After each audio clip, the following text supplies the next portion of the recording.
بسم اللہ الرحمن الرحیم۔ السلام علیکم ورحمۃ اللہ وبرکاتہ۔ پیارے دوستوں، روایات میں ہے کہ یمن میں ایک قبیلہ آباد تھا جس کا سردار حاتم طائی تھا۔ حاتم طائی کی ثقافت سے دنیا کا کون سا آدمی ہے جو واقف نہ ہو۔ حاتم طائی کی ثقافت کے ضمن میں ایک قصہ بیان کیا جاتا ہے کہ روم کے بادشاہ کے دربار میں ایک دن حاتم طائی کی ثقافت کا تذکرہ تھا۔ ایک شخص نے بتایا کہ حاتم طائی کے پاس ایک بہترین عمدہ نسل کا گھوڑا ہے جو ہوا کی رفتار سے دوڑتا ہے، خوبصورت اتنا ہے جو بھی اسے دیکھتا ہے بس دیکھتا ہی رہ جاتا ہے۔ حاتم طائی اور اس کے گھوڑے کی تعریف سن کر بادشاہ بولا کہ جب تک کسی آدمی کو آزمایا نہ جائے اس وقت تک اس کے بارے میں کوئی رائے قائم کرنا عقل اور شعور کے خلاف ہے۔ بادشاہ نے وزیر سے کہا کہ تم خود جاؤ اور حاتم طائی کی ثقافت کے بارے میں ہمیں معلومات فراہم کرو اور کسی ایسی چیز کا مطالبہ کرو جو اس کی نظر میں سب سے زیادہ قیمتی ہو۔ دربار میں موجود ایک آدمی نے کہا کہ حاتم طائی کے لیے سب سے زیادہ عزیز اور سب سے زیادہ قیمتی سبا رفتار ایک گھوڑا ہے۔ بادشاہ کو درباری کی یہ بات پسند آئی اور اس نے وزیر سے کہا کہ تم خود حاتم طائی کے پاس جاؤ اور اس سے وہ گھوڑا مانگ لاؤ۔ اگر وہ گھوڑے کا احسار کر دیتا ہے تو حاتم طائی یقیناً سخی ہے۔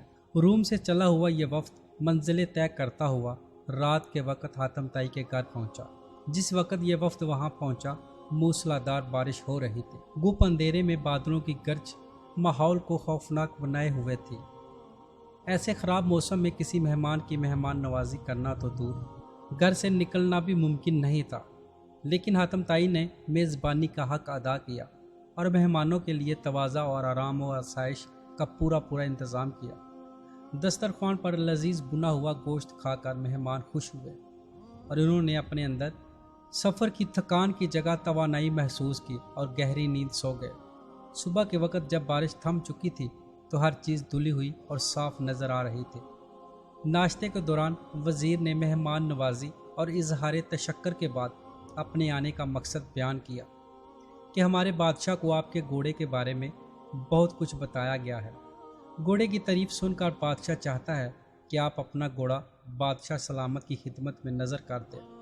وزیر کی بات سن کر حاتم افسوس کے ساتھ ہاتھ ملنے لگا اور بہت افسردہ ہو کر بولا، اگر آپ گھوڑا ہی لینے آئے تھے تو یہ بات آتے ہی مجھے بتا دینی چاہیے تھی، لیکن اب میں مجبور ہوں اس لیے کہ میرا پیارا گھوڑا اس دنیا میں موجود نہیں ہے۔ آپ کو تو پتہ ہی ہے کہ پوری رات طوفانی بارش برستی رہی۔ میرے لیے یہ ممکن نہیں تھا کہ چراگاہ یا کسی اور جگہ سے کوئی جانور منگوا سکتا، لہٰذا میں نے اپنے گھوڑے کو ذبح کر دیا اور اس کا بنا ہوا گوشت دسترخوان کی زینت بنا تھا۔ وزیر حاتم طائی کی یہ بات سن کر حیران رہ گیا۔ بادشاہ سلامت کو جب یہ سارا واقعہ جا کر سنایا تو اس نے بھی حاتم طائی کی سخاوت کی بڑی تعریف کی۔ پیارے دوستوں، قبیلہ بنی طے کے سردار حاتم طائی کے بارے میں یوں رقم ہے کہ ایک بادشاہ نے حاتم طائی کی اتنی شہرت سنی کہ بادشاہ نے محسوس کیا کہ اس کی شہرت، اس کا نام اور اس کی عزت حاتم طائی سے کم ہے۔ بادشاہ کا دل بغض اور حسد سے بھر گیا۔ اس کے دل میں یہ وسوسہ آ گیا کہ جب تک حاتم زندہ ہے مجھے حاتم سے زیادہ عزت و شہرت نہیں مل سکتی۔ شیطانی ذہن کے استعمال کرتے ہوئے اس نے ایک چلاک، فساد پسند اور لالچی شخص کو اس بات پر مامور کیا کہ وہ حاتم کو قتل کر کے اس کا سر کاٹ دے۔ کرائے کا یہ قاتل شخص اپنے ترکش کو تیروں سے بھر کر اور تیز دار تلوار کو میان میں رکھ کر حاتم طائی کے ملک کی طرف روانہ ہو گیا۔ جب وہ حاتم طائی کے علاقے میں پہنچا تو اس کی ملاقات ایک خوش مزاج اور بڑے ہی پرسکون شخص سے ہوئی۔ یہ شخص کرائے کے اس قاتل کو مسافر سمجھ کر اپنے گھر لے گیا اور ایسے پیار و خلوص سے اس کی تواضع کی کہ کرائے کا قاتل اس کا گرویدہ ہو گیا۔ دوسرے دن جب مہمان نے رخصت ہونا چاہا تو خوش اخلاق میزبان نے اصرار کیا کہ مہمان ابھی چند روز اور قیام کرے اور مزید خدمت کا موقع دے۔ کرائے کے قاتل کے دل میں میزبان کی تکریم اور بڑھ گئی۔ اس نے کہا کہ مجھے ایک ضروری کام درپیش ہے، اس لیے میں زیادہ دن نہیں ٹھہر سکتا۔ میزبان نے کہا کہ آپ وہ کام مجھے بتاتے ہیں، شاید میں آپ کی کچھ مدد کر سکوں۔ کرائے کے قاتل نے بڑی رازداری سے کہا کہ بادشاہ نے مجھے حاتم طائی کو قتل کرنے کا حکم دیا ہے، اس کے سر پر بڑا انعام مقرر کر دیا ہے۔ اگر آپ حاتم طائی کو جانتے ہیں تو مجھے اس کا پتہ بتا دینا۔ یہ سن کر میزبان مسکرایا اور عاجزی کے ساتھ جھک کر کہنے لگا کہ میں حاتم طائی ہوں، آپ اپنا شوق پورا کر سکتے ہیں، کیونکہ اگر یہ کام آپ اسی وقت پورا نہیں کریں گے تو پھر لوگ دیکھ لیں گے اور وہ مزاحمت کریں گے اور آپ اپنے انعام سے محروم رہ جائیں گے۔ حاتم کی یہ بات سن کر کرائے کا قاتل اپنے میزبان کے پیروں میں گر گیا۔ اس نے اپنی تلوار اور تیروں سے بڑا ترکش پھینک دیا اور کہا کہ ایسے معزز سردار کے جسم پر پھول مارنا بھی گناہ عظیم ہے۔ پیارے دوستو، ایک بار ایک شخص حضور نبی کریم صلی اللہ علیہ وسلم کی خدمت میں حاضر ہوا اور اس نے عرض کیا، یا رسول اللہ صلی اللہ علیہ وسلم، مجھے شہد چاہیے۔ آپ صلی اللہ علیہ وسلم نے فرمایا کہ عثمان کے پاس چلے جاؤ۔ جب یہ شخص حضرت عثمان رضی اللہ تعالیٰ عنہ کی خدمت میں پہنچا تو وہاں بہت سارے اونٹ بیٹھے ہوئے تھے اور گیہوں کی بوریاں لادی جا رہی تھی۔ اس شخص نے دیکھا کہ ایک بوری کا منہ کھل گیا ہے اور اس میں سے چند کلو گیہوں زمین پر گر گئی ہیں۔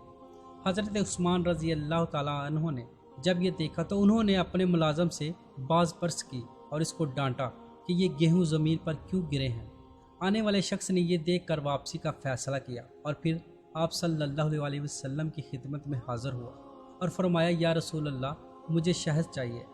حضور اقدس صلی اللہ علیہ وسلم نے پھر یہی ارشاد فرمایا کہ عثمان کے پاس چلے جاؤ۔ سوالی شخص نے ساری کارگزاری سنائی۔ آپ صلی اللہ علیہ وسلم نے پھر فرمایا کہ عثمان کے پاس چلے جاؤ۔ یہ شخص دوبارہ حضرت عثمان رضی اللہ تعالیٰ عنہ کی خدمت میں حاضر ہوا اور ان کے ملازم سے شہد مانگے۔ ملازم نے حضرت عثمان رضی اللہ تعالیٰ عنہ سے کہا کہ اس آدمی کو شہد چاہیے۔ حضرت عثمان غنی رضی اللہ تعالیٰ عنہ نے فرمایا کہ اسے شہد دے دو۔ ملازم نے برتن مانگا۔ آنے والے شخص نے کہا کہ میرے پاس تو برتن نہیں ہے۔ ملازم نے پھر حضرت عثمان غنی رضی اللہ تعالیٰ عنہ سے عرض کیا کہ حضور، اس کے پاس شہد لینے کے لیے برتن نہیں ہے۔ حضرت عثمان نے فرمایا کہ شہد کا کپا اٹھا کے دے دو۔ آنے والے شخص نے کہا کہ میں کمزور آدمی ہوں، اتنا زیادہ وزن تو اٹھا نہیں سکتا۔ ملازم پھر حضرت عثمان غنی رضی اللہ تعالیٰ عنہ کے پاس گیا اور کہنے لگا کہ آنے والا شخص بہت کمزور ہے اور اتنی شہد اٹھا نہیں سکتا۔ حضرت عثمان رضی اللہ تعالیٰ عنہ کو ملازم کی بار بار مداخلت پسند نہیں آئی۔ ذرا تیز لہجے میں فرمایا کہ اونٹ پر لاد کر دے دو، اور وہ آنے والا شخص اونٹ پر شہد لے کر چلا گیا۔ پیارے دوستو، آخر میں اللہ تعالیٰ سے دعا ہے کہ اس واقعے میں اگر کوئی غلطی سرزد ہو گئی ہو تو اللہ تعالیٰ اپنی رحمت سے معاف فرما دے، کیونکہ وہ غفور الرحیم اور معاف کرنے والا ہے۔ آمین ثم آمین۔ پیارے دوستو، یہ تھی ہماری آج کی ویڈیو اور ہم امید کرتے ہیں کہ آپ کو ہماری یہ آج کی ویڈیو پسند آئی ہوگی۔ اگر پسند آئی ہے تو ویڈیو کو لائک کیجئے اور اپنے دوستوں کے ساتھ شیئر کیجئے، اور اگر ابھی تک آپ نے ہمارے چینل کو سبسکرائب نہیں کیا تو اس کو سبسکرائب کر کے آل نوٹیفیکیشن کو آن کرنا مت بھولیے، تاکہ ہماری ہر نئے آنے والی ویڈیو کا نوٹیفیکیشن آپ دوستوں کو سب سے پہلے اور بآسانی مل سکے۔ تو ملتے ہیں ایک نئی ویڈیو میں، تب تک کے لیے السلام علیکم ورحمۃ اللہ۔